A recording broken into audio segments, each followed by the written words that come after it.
It's a complete 180 from the life that you were living before. Oh, completely.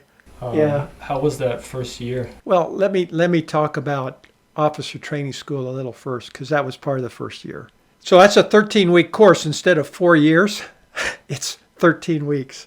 And so I show up, I cut off a full beard a week before I go. I cut my hair back a little bit. This is the late 70s. Remember, everybody had those big disco hairdos, right? I was pretty bad. And so a lot of the other guys that were going in were prior enlisted. Non-commissioned officers got accepted to OTS to get their commissions and become officers. They had a bunch of them who knew all about the military, how to dress, their hair was right, all this stuff. I can remember I went in, it was almost like a Marine movie, I went in and got a haircut and they skinned me. And all these guys that had been in the Air Force as enlisted just got little trims. But you know something?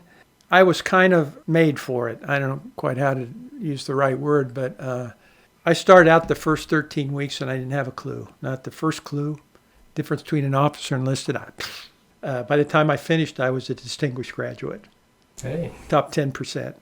Because I took to it. It just seemed natural to me. And even within our little flight, I ended up in a leadership position in the flight because I just naturally gravitated toward it, Now, that's completely different from getting your commission and becoming a butter bar and going to a unit, because you go from being a distinguished graduate OTS to absolutely as low as you can go as an officer. The path for people out of the academies is clearer. The path for people coming out of ROTC is more clear. It's much more difficult for people that came in like I did.